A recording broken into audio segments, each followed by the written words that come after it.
This one is a very famous one called Sonnet 18 by a little-known poet and playwright called William Shakespeare.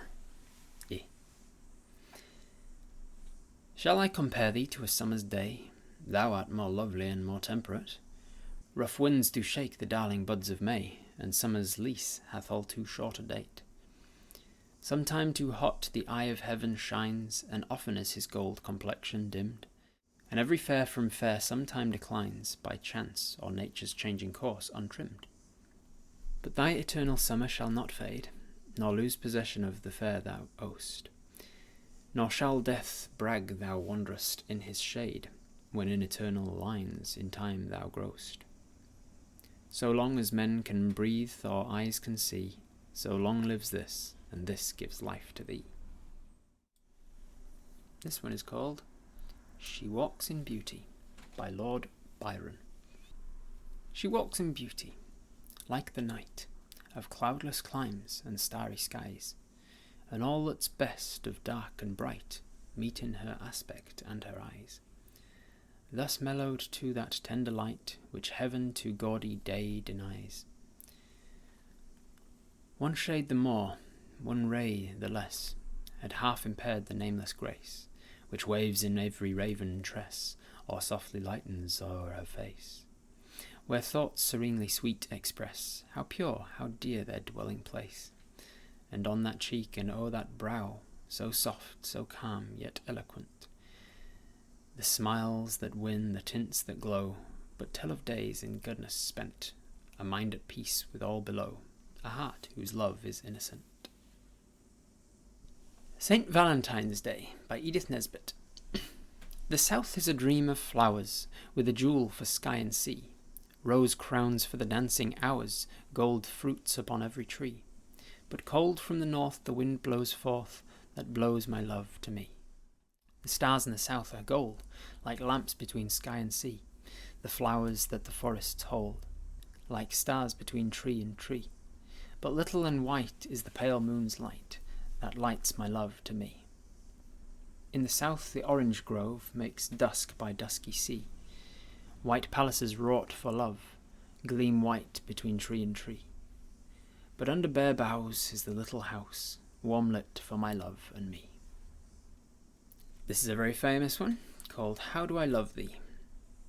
Or Sonnet 43 by Elizabeth Barrett Browning.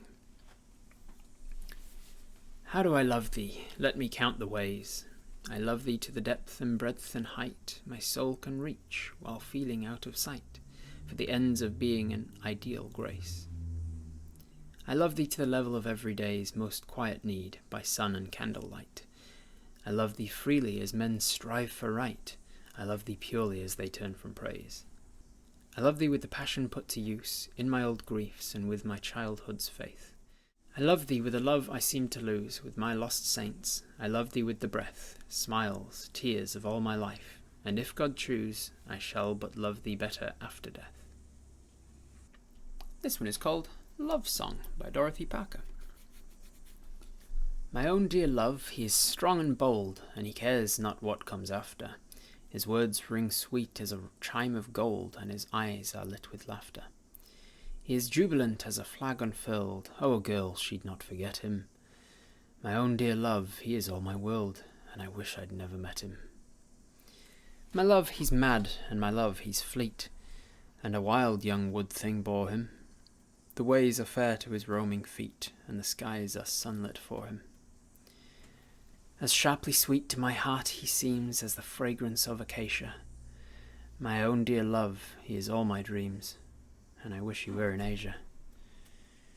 My love runs by like a day in June, and he makes no friends of sorrows. He'll tread his galloping rigadoon in the pathway of the morrows.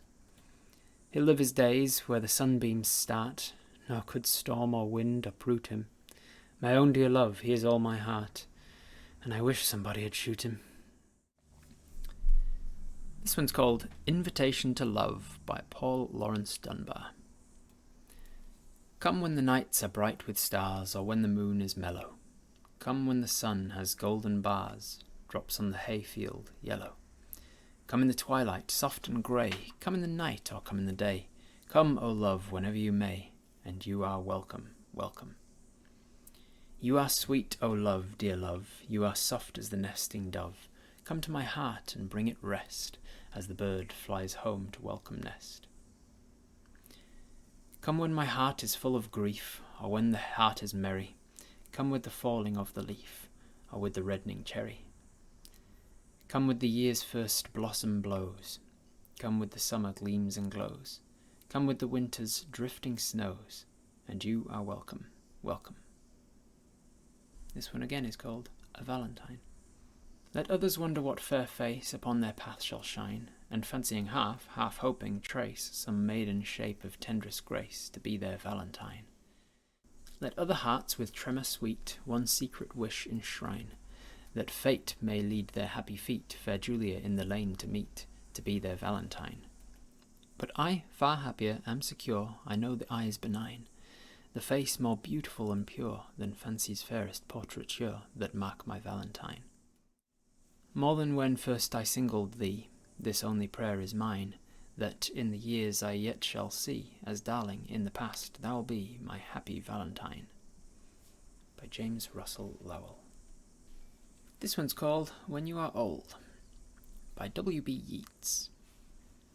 When you are old and grey and full of sleep, and nodding by the fire take down this book, and slowly read and dream of the soft look your eyes had once, and of their shadows deep. How many loved your moments of glad grace, and loved your beauty with love false or true, but one man loved the pilgrim soul in you, and loved the sorrows of your changing face. And bending down beside the glowing bars, murmur a little sadly how love fled, and paced upon the mountains overhead, and hid his face amid a crowd of stars. This one's called A Valentine by Edgar Allan Poe. For her this rhyme is penned, whose luminous eyes, brightly expressive as the twins of Leda, shall find her own sweet name, that nestling lies upon the page enwrapped from every reader. Search narrowly the lines, they hold a treasure, divine, a talisman, an amulet, that must be worn at heart. Search well the measure, the words, the syllables, do not forget the trivialest point, or you may lose your labour, and yet there is in this no Gordian knot, which one might not undo without a sabre, if one could merely comprehend the plot. In written upon the leaf, where now are peering eyes scintillating soul, there lie perd us three eloquent words oft uttered in the hearing of poets by poets, as the name is a poet's too. Its letters, although naturally lying, like the knight Pinto, Mendez, Ferdinando, still form a synonym for truth. Cease trying. You will not read the riddle, though you do the best you can do. This last one for the day is called A Valentine by Lewis Carroll. And it's sent to a friend who complained that he was glad enough to see him when he came, but didn't seem to miss him if he stayed away. And cannot pleasures, while they last, be actual, unless when past they leave us shuddering and aghast with anguish smarting? And cannot friends be firm and fast, and yet bear parting?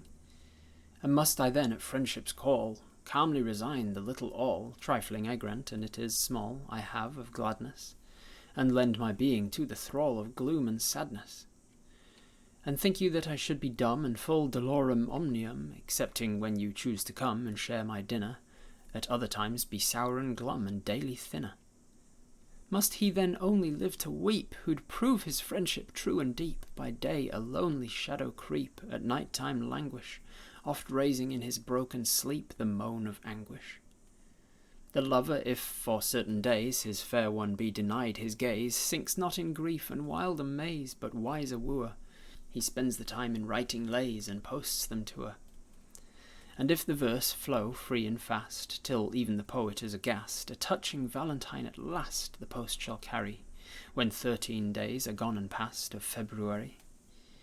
Farewell, dear friend, and when we meet, in desert waste or crowded street, perhaps before this week shall fleet, perhaps tomorrow, I trust to find your heart the seat of wasting sorrow.